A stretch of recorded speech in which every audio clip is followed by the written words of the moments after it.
Hello everyone and welcome to the next episode of Kotaku. Today I'm going to speak with Jack Ryan, a teacher that many of you might know, but gonna just have a short talk with him and hopefully you can get to know him a little more and it'll be fun. Hi Jack. Hi Dan, how you doing? I'm all right. All right. So Jack, you've could you just give us a little short introduction of yourself? Yeah, I'm American. You can tell from my accent. I'm from the West Coast of the United States, California. Actually, I was born in Philadelphia, Pennsylvania, but my family moved to California when I was 5 or 6 with my dad's job. So we all moved to California, and I basically grew up from first grade all through school. My schooling was in California, so I consider that my home. And I've been in Japan about 20 years, 22 years total. I lived in Chiba. I was an ALT for about 4 years, just out of college back in the 90s, early 90s. And I worked in Kashiwa, Chiba, and I moved back to the States. And I worked for about 7 or 8 years in Southern California, and then I came back to Japan in 2003 to Hamamatsu, and I've been here ever since. You said you came here right out of college. Why did you decide to come to Japan? Well, as I said, I grew up in California and Los Angeles, so there's lots. It's a fairly diverse place. So some of my friends growing up were from all over the world, but in particular, one of my best friends was a boy called Dean Tagawa, and he was Japanese American. You can tell by the name Tagawa. So he lived just down the street from me. So we were best friends in elementary school. So I was always interested in Japanese culture. His mom would cook Japanese food, and I'd, have meals at his house, and we were good friends. So I was always interested in Japan from that age. And then I met many other Japanese Americans growing up, and I started eating Japanese food and learning about Japan. And being from the West Coast of the United States, I think a lot of people tend to look towards Asia, across the Pacific Ocean, to Japan, Korea, and China. And I was always interested in it, and I hoped to live abroad at some point in the future. And then because of my interest in Japan, I just decided Japan might be a good place. So I kind of came here sort of on a semi-whim. It wasn't really, I was interested in Japanese culture, but it wasn't like a deep, abiding love of Japanese, any particular thing. I just wanted to live abroad, and Japan seemed like a good place to try, basically. That's how I ended up here for the first time. All right. Did you speak any Japanese when you first came here, or? No, it was embarrassing. It was terrible. I came here, I tried to study a little bit on my own before I came, but no, I didn't. So I struggled a lot the first few years. So no, I had to start. I started studying when I got here, and it's a big motivator when you can't communicate with anyone and you can't read any of the signs. So it motivated me to learn hiragana, katakana, and then trying to start learning kanji and being able to communicate. I remember being scared to get on the train because I didn't know. This was back in the early 90s, as I said, so there weren't as many English signs. So a lot of the train stations didn't have English. So I had to memorize. I remember having to memorize the kanji, write down, make on little note cards or little cards, the kanji for the stations I wanted to get on and off at. So no, I didn't know any, but it was a good way to motivate myself to study, being able to get around. So yeah. I mean, I think when I first got here, it was all everything had English signs at all the JR stations, so that wasn't really a big deal. And I'd studied Japanese a little bit, but like I studied for 2 years in university, and then when I got here, I realized that 2 years was next to nothing. Like I couldn't speak much of anything. I was like, wow, that was 2 years. It doesn't amount to anything. It's a lot different when you're in the real environment. You realize academic school learning is different from the real world. Right. The immersion just helps tremendously. So I admire our students studying English because it's a foreign language environment. Obviously, Japanese is the lingua franca. So people don't necessarily, strictly speaking, they don't need English in this country. So I admire the students who become fluent and very proficient in English because they're doing so in an environment where they don't get to use it and hear it in their everyday lives. But you and I living in Japan, it's really useful. We can practice and study Japanese, and we can go out and use it that very day or look for the kanji that we've just learned in our everyday lives. Yeah, definitely. That's how I learn a lot of new words practically, like on the spot. It's like, hey, what does this mean? Okay, well, I need to use it for this thing right away. That's right, yeah. I remember driving to school. I worked at a high school in Chiba, in Kashiwa, and I would drive the same road to school every day. And I remember learning how to read the street signs and even the advertisements and the advertisement posters and signs of shops and stuff, just because I'd pass them every day, and it would be frustrating not being able to read the signs. So I would learn lots of kanji that way, just because I'd pass the same shops and same signs every day, and I got frustrated. It was a good goal to set myself every day to try and learn a new sign or a new kanji so I could read the signs on the way to school. You never studied abroad or anything before, like you came here?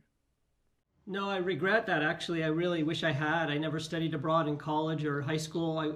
My mom encouraged me to, but I was kind of scared. I was intimidated, really. I wanted to go to a Spanish-speaking country. In fact, I studied Spanish in high school, junior high school and high school. And because California is, well, anywhere in the U.S. now, but, there's many Spanish speakers in California. And it was the useful language, so most everyone chose Spanish as the foreign language. But I was hoping to go to Spain, but I just was too intimidated, really, to be honest. I couldn't get my act together, and I regret it now, but I never studied abroad. So I traveled abroad, but the first time I ever lived abroad was when I came to Japan after finishing college. So, but I strongly encourage students to study abroad. It's a great experience, one that I never had, but I know that it is a great experience living abroad and traveling abroad. So studying abroad would be a great experience I wish I had had. You still speak any Spanish? Not really. It's been like 30 years. I try to. I understand a fair bit, to be honest, but nah, I can't remember, I can't remember what to say. So not really. I like to when I go home, if I can, I'll try to speak Spanish to the shop staff, or if I can, but after one or two sentences, I'm already, out of my depth, so not really. Yeah.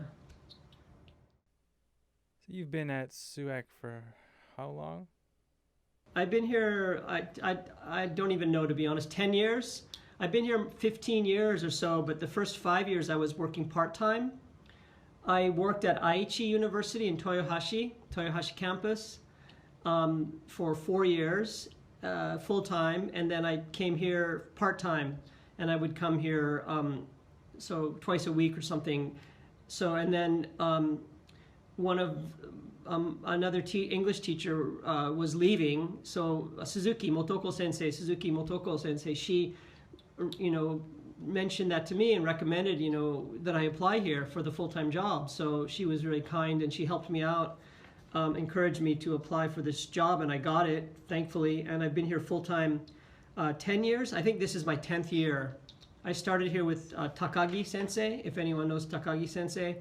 So we're doki, the Japanese word is doki, like we came in at the same year, so we kind of we went through all the training together, and we kind of have a sort of affinity, with the people. So it's 10 years, but it seems like, I don't know, it seems like it's gone by in a flash, so it doesn't seem like I've been here that long. So outside of work, what do you do? Like, and you have kids and stuff, but well, my hobbies are, I like outdoor sports, particularly surfing, and I used to like snowboarding. So I've always liked surfing. I love the ocean. I love outdoors in general, but I love the ocean. So I love swimming in the ocean. I love the sound, the smell, the scenery of the ocean. So I really wanted to live near the ocean. That's one reason I came to Hamamatsu, in fact. So when I was going to come back to Japan for my second time, I was considering moving to Miyazaki in Kyushu because it's an ocean coastline there and there's good surfing, or Shikoku, Kochi, or Tokushima, or this Hamamatsu area because I didn't want to live in Tokyo or Osaka or Nagoya. I didn't want to live in a big city, but I wanted to live in a place with an ocean and a reasonable sized city where I could hopefully get a job in a university. So I surf. I'm older now. I'm just kind of a weekend warrior, a surfer. But I still love the ocean, and it's good exercise. So I still surf. I hike a little bit, not seriously, just kind of local mellow hikes in the low mountains and foothills nearby. And I snowboard, but I haven't been snowboarding since my daughters were born, so I don't really snowboard anymore. But I used to love going up to the onsen villages in Nagano and Niigata for 2 or 3 days and snowboarding and going in the onsen and staying in a minshuku or something. That's something I really love to do, and I hope to take my family. I have 2 young daughters, an 8-year-old and a 5-year-old, so I hope to be able to take my family, if not maybe this winter or soon, because the mountains in Japan, especially in winter with the snow and the onsen, is one of the great things about Japan. Yeah, I know the feeling of not being able to go to the mountains once you have kids. I know it quite well. I used to go 10 times a year. Now I go maybe once or twice. If I'm lucky, twice. Yeah, exactly. I've been 0 times in 8 years. So, I mean, I still have my snowboard and all my gear. I should probably replace it all, but Edge is probably rusted up. Yeah, I know. I'm just hopeful that that'll eventually be able to get back into it. But yeah. I mean, I've never snowboarded. I mean, how is it like? It's similar to surfing. I mean, you're going the same kind of. Sense of balance is very similar to surfing for sure. So skateboarding, surfing, and snowboarding are all similar. I grew up skateboarding as well, so I would say snowboarding is the easiest. It's not easy. I wouldn't say it's easy, but out of surfing, skateboarding, and snowboarding's the easiest because the mountain doesn't move. Hopefully the mountain doesn't move unless it's an avalanche. But the waves move, so you have the stand on your surfboard and the waves moving, both the board and the wave are moving. But snowboarding's the sense of balance is the same for snowboarding and surfing, so they're very similar for sure. Lots of surfers snowboard and snowboarders surf, so it's similar. But once you get up and learn how to stand up and move your weight, or manage your weight distribution on a snowboard, it's fairly easy to be a decent snowboarder. To go down the mountain, and so it's very similar. Yeah. So growing up in California, though, when did you get into surfing? Or did you do that in Japan?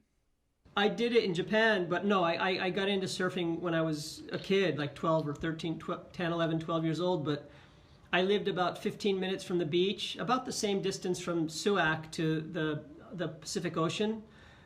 Here, about maybe a little bit further away. So I grew up playing soccer and baseball like many American kids, but a lot of my friends, we were close to the ocean, so some of my friends got into surfing. It's bodyboarding and then surfing, and we just go to the beach. It was a normal thing to go to the beach and just play in the water on the sand. So as I got a little bit older, 10, 11, 12, and I had friends and older brothers, they started surfing, and they would hand down their surfboards, and my friends and I would give it a try, and I got into it, and a lot of my friends got into it, and I just loved it. And so I started about maybe age 11, 12, and I just like I said, I love the ocean, the scenery, everything about it. So it's good exercise, it's a lot of fun. So I just never gave it up. I've always loved the ocean and being near the ocean, and so I've been doing it for about 40 years now. It's kind of a young man's sport, like tennis or basketball or soccer, but you can still do it as you get older. Obviously, you're not at the same skill level, but it's still good exercise, and you're paddling around. You spend most of your time paddling, So it's good. It's good cardiovascular exercise too. So it's a healthy thing, you know. So it has a lot of benefits. At least I feel that way. Yeah, I tried surfing a little bit. I have a lot of friends that I used to do motocross with, and a lot of them surf, and like kind of just like one of the places that we used to ride was like, they still ride it, I don't, but it's next to the beach. So like some of them, they'll go surfing and then he'll like ride his bike all in one day. It's a pretty cool place. The course is This is in Toyohashi or Tahara. It's Toyohashi. It's next to Tahara basically, but it's actually not really a bike course. It's more of just a jump. But yeah, right. I think I know what you're talking about. Yeah. Akasawa, it's called. The surfers go there. Yeah.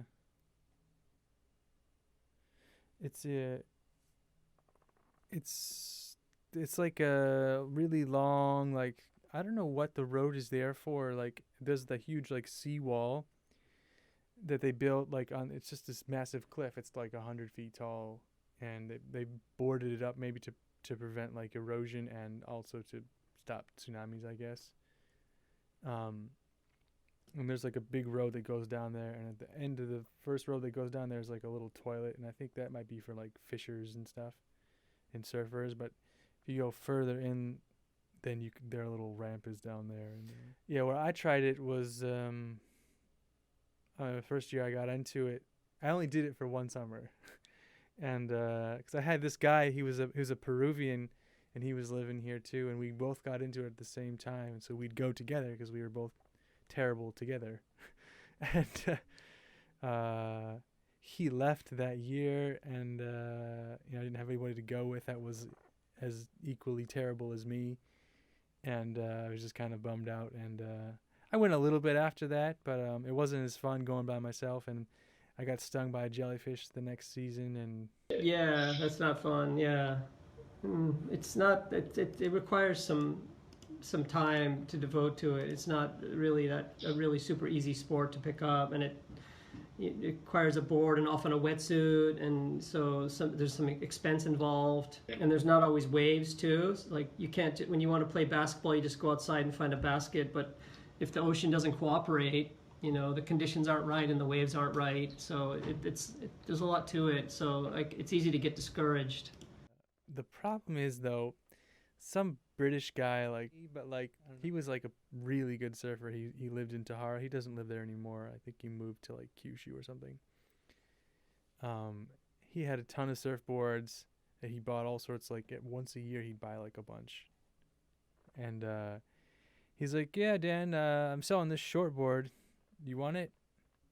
And beginners, as you would probably know, probably shouldn't start on a shortboard. Right. And he was like, "Oh, I think you'll be all right." And it was just way too difficult. Yeah. It's another thing. You gotta have the right equipment. Yeah, if you're on the wrong board at the wrong, that's not suitable for your level. It's a big huge hurdle to try and get over. Yeah, the board is really fast, I think, or so I'm told. It has 4 fins, and it's really much shorter than It's like here. So the guy I bought it from was pretty short, and I think it was like his size, so giving it to me was an even bigger problem. Yeah, a lot of my friends said I should get a fun board, and then I never did. And yeah, that's right. A Foamboard is probably the right size. It's good for learning. I'm thinking about getting one for my daughters for next summer. But yeah, anyway. So you've traveled around a little bit. What kind of traveling have you done? Not recently, of course, because Corona, but I mean, before that happened, any interesting spots that you could recommend in Japan or outside of Japan, maybe? Well, people ask. Sometimes students ask me that question, but it's hard to say because everywhere I've ever been, I've really enjoyed. I really haven't had like any terrible disastrous travel experiences. There's some bad incidents and some unfortunate things happen, but I've always had a good experience. So in Japan, I love like I said, in winter, I usually go to Nozawa Onsen in Nagano, which is a small onsen village, and beautiful mountain and beautiful ski resort. And they have all these free outdoor onsen in the village, so it's really picturesque and beautiful, especially in winter. Nozawa Onsen, it's in Nagano, and then I also like Tsumago Juku. It's like Edo era, Edo period, it's actually just a village, a mountain village. It's not too far from Hamamatsu, maybe 3 hours by car. Tsumago, many Japanese would know it. It's in the southern part of Nagano, or Gifu-ken. It's right near the border between Gifu and Nagano. It's a beautiful, picturesque little village. It's very popular nowadays, with like old Edo style buildings on both sides of the street, and it's really preserved like an outdoor, natural museum, like a functioning normal town, which is really beautiful. Those are two places that I always like to go to. I've been many times, but everywhere I've been in Japan. I've been to Hokkaido. Hokkaido's great. Okinawa's great. Everywhere in between. Miyazaki, I love Miyazaki. Well, mostly for surfing, but it's also nice for scenery. Shikoku's good too. Kochi and Tokushima. So, I mean, I haven't been to all the prefectures in Japan. I'd like to go to everywhere. I'd like to go on the Japan seaside, up north, Tohoku area. Tono City, or Tono Town, Tono Village, I guess, in Iwate is a beautiful old town where you can rent a mountain bike and ride through these country, beautiful rice fields and fields. It's in Iwate. It's near where they had the Tohoku earthquake and disaster, but it's not on the coast. It's inland. Beautiful village, Tono it's called. A lot of history, but it's also a really scenic place.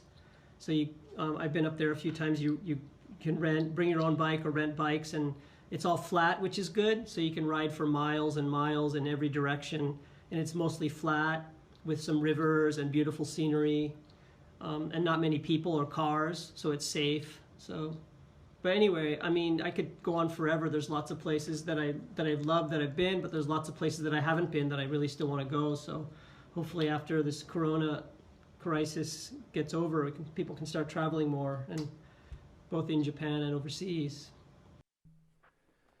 Yeah, I definitely haven't traveled around Japan as much as you have, but I've been to Hokkaido and Okinawa, two great places. I've never been to Kyushu or Shikoku, but I've always wanted to see a live, like an active volcano, like smoke coming out of it, kind of thing. Have you seen anything like that? Oh yeah, Sakurajima in Kagoshima is a great place. It's scenic. It's the city on the bay, and the mountain is an island. Sakurajima. I can't remember if it's an island. I think it is. Anyway, it looks like an island from Kagoshima, and it's an active volcano, so it's smoking almost every day. The times that I think I've been there twice, and it's smoking. It's beautiful. It causes it actually spews out ash, and it gets on people's cars and stuff, but it's really cool to see. So Sakurajima in Kagoshima in Kyushu is really cool for sure. All right, everyone, I think we'll stop there. I hope you enjoyed hearing about Jack's story, and I hope you got to know him a little bit more. Thank you all for listening. Stay tuned for the next episode. All right, so let's say goodbye to Jack. Thank you, Jack, and see you. Okay, thanks. It was fun. Thank you. Bye.